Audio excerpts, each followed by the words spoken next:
ప్రధానంగా సాగర్ గారిని వారి మిత్ర బృందాన్ని అభినందించడానికి మనందరం కూడా ఇక్కడికి వచ్చాం.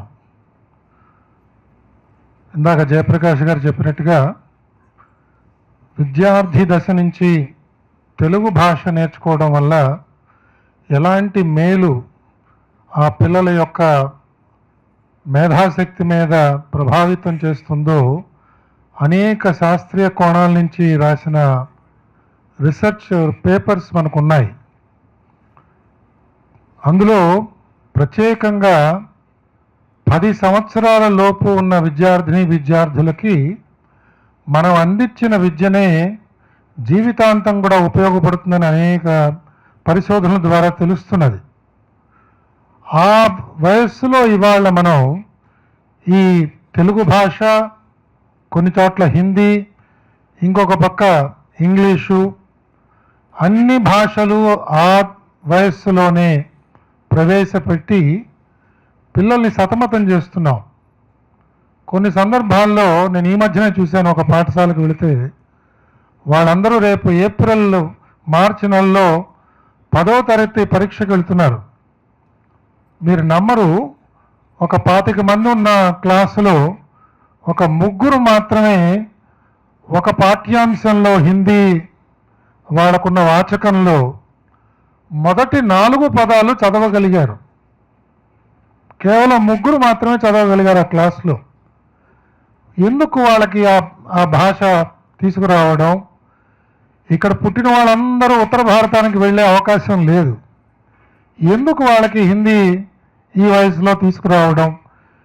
మనం ఏమిటంటే ముందు నుంచి మనం చూస్తున్నది, మన ప్రత్యేకంగా తెలుగు వాళ్ళలో మనకి అత్యాశ, అన్నీ మన పిల్లలకు వచ్చేయాలి అని వాళ్ళ నెత్తి మీద కుమ్మరిస్తూ ఉంటాం ఈ సబ్జెక్ట్స్ అన్నీ. తెలుగు భాష మాత్రం మర్చిపోతున్నారు. అలాంటి పరిస్థితుల్లో సాగర్ గారు ఈ శాస్త్రీయ కోణంతో, శాస్త్రీయ ఈ ప్రమాణాలతో, ఈ పరిజ్ఞానంతో పిల్లలకి తెలుగు ఎలా నేర్పించాలి అనే ఉద్దేశంతో తయారు చేసిన ఈ కార్యక్రమంలో పాల్గొనాలి అనే ఒక ఉద్దేశంతో ఇక్కడ రావడం జరిగింది. వారిని అభినందిస్తూ, సమాజంలో ఇంకా అనేక మంది వివిధ రకాలుగా భాషకి సేవ చేస్తున్నారు. ఉదాహరణకి శ్రీ చల్లా సాంబిరెడ్డి అని ఒక ఆయన పావన సేవా సమితి అని పెట్టుకుని మన దగ్గరున్న శతక సాహిత్యం అంతా కూడా ఒక 3 వాల్యూమ్స్గా దాన్ని సంకలనం చేసి ఆయన ఉచితంగా కొన్ని వేల ప్రతులు పంపిణీ చేశారు. నాకు జ్ఞాపకం, నేను తిరుమల తిరుపతి దేవస్థానంలో పనిచేస్తున్నప్పుడు అన్ని ప్రాంతాల్లో తెలుగు అధ్యాపకులందరినీ కూడా చేర్చి వారికి ఈ గ్రంథాలన్నీ అందించి పిల్లల మధ్యన పోటీలు నిర్వహించారు. ఆ పోటీలు నిర్వహించిన తర్వాత బహుమతి ప్రదానానికి మళ్ళా నన్ను పిలిస్తే నేను వెళ్ళాను. ఆ రోజు మొట్టమొదటి బహుమతి పొందింది ఒక ముస్లిం బాలిక. వీళ్ళు అందరూ హిందువులు వస్తారనే దృష్టితో వీళ్ళు తీసుకొచ్చిన బహుమతులన్నీ రాముల వారి ఫోటో, వెంకటేశ్వర స్వామి వారి ఫోటో, ఇలాంటి ఫోటోలన్నీ తీసుకుపెట్టుకున్నారు. ఫస్ట్ ప్రైజ్ వచ్చిందేమో ముస్లిం అమ్మాయి. వీళ్ళు సందేహిస్తున్నారు ఏం చేయాలో అని. సాంబిరెడ్డి గారు వారి మిత్రులు, ఆ తల్లిగారు వచ్చి, ఆ పిల్ల తల్లిగారు వచ్చి, మాకేం ఇబ్బంది లేదండి, మాకు వెంకటేశ్వర స్వామి వారి ఫోటో ఇవ్వండి, మేము తీసుకెళ్తాం ఇంటికి అంది. తెలుగు భాష అంత చక్కగా ఎవరైనా నేర్చుకోగలుగుతున్నారు, అంత చక్కగా ఉచ్చరించగలుగుతున్నారు. సాంబిరెడ్డి గారు లాంటి వాళ్ళు అనేక మంది సమాజంలో ఉన్నారు. అలాగే ఈ మధ్యనే ఒక ప్రముఖ జర్నలిస్ట్ మదన్ గుప్తా గారు ఇందాక జేపీ గారు చెప్పిన అంశాలన్నీ కూడా చక్కగా సంకలనం చేసి భారతీయ వైభవం అని చెప్పి ఒక మంచి గ్రంథం తీసుకొచ్చారు. ఎన్ని అంశాలు అందులో ఉన్నాయంటే మనం ఆశ్చర్యపోతాం అసలు. అవి తీసుకుని నేషనల్ ఇన్స్టిట్యూట్ ఆఫ్ న్యూట్రిషన్ కావచ్చు, నేషనల్ ఫిజికల్ ల్యాబొరేటరీస్ వాళ్ళు తీసుకుంటే అవి రీసెర్చ్ ప్రాజెక్ట్స్ కింద వాటిని వాళ్ళు తయారు చేసి ఇంకా మున్ముందు పిల్లల చేత పరిశోధనలు చేయించవచ్చు. అలాగే మన వేదంలో, మన ఉపనిషత్తుల్లో అనేక వాక్యాలకి నానార్థాలు తెలియట్లేదు. శాస్త్రీయ కోణం నుంచి అంతకంటే ఎవరు చూడట్లేదు.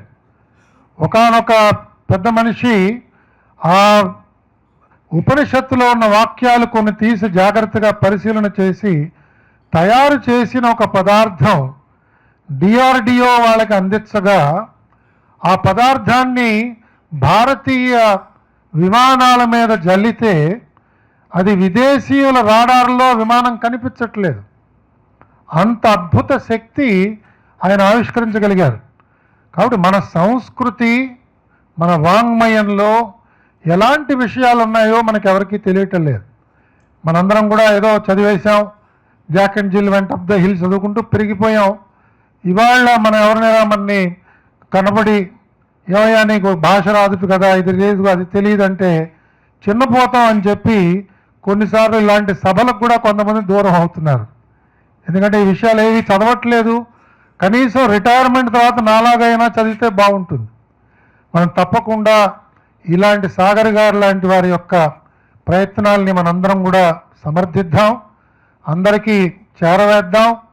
ఇందాక జేపీ గారు చెప్పినట్టుగా కనీసమైన ఆర్థిక వెసులుబాటు ఇలాంటి వాటికి కలగడానికి మనందరం కూడా దోహదపడదాం. స్వామి వివేకానంద చెప్పినట్టుగా సామాన్య మానవుడు కేవలం 2% మాత్రమే మేధాశక్తి వినియోగిస్తున్నాడు జీవితకాలంలో అని ఆయన చెప్పారు. కేవలం 2% మాత్రమే. అందుకే స్వామి వివేకానంద మీ అందరికీ తెలుసు, ఆయన ఏకసంతాగ్రాహి. ఆయన గ్రంథాలయంలో పుస్తకం తీసుకుని ఒకసారి తిరగేసి గ్రంథాలయంలో మళ్ళా వెనక్కి ఇచ్చారట. ఇచ్చిన ఆయన లైబ్రరీని అడిగాడు, ఏమో చదివేశావా అన్నాడు. చదివేశానన్నాడు. ఆయన తీసి ప్రశ్నలు వేస్తే సమాధానం చెప్పగలిగాడట. ఒకసారి చూసి ఆయన గ్రహించగలిగాడు.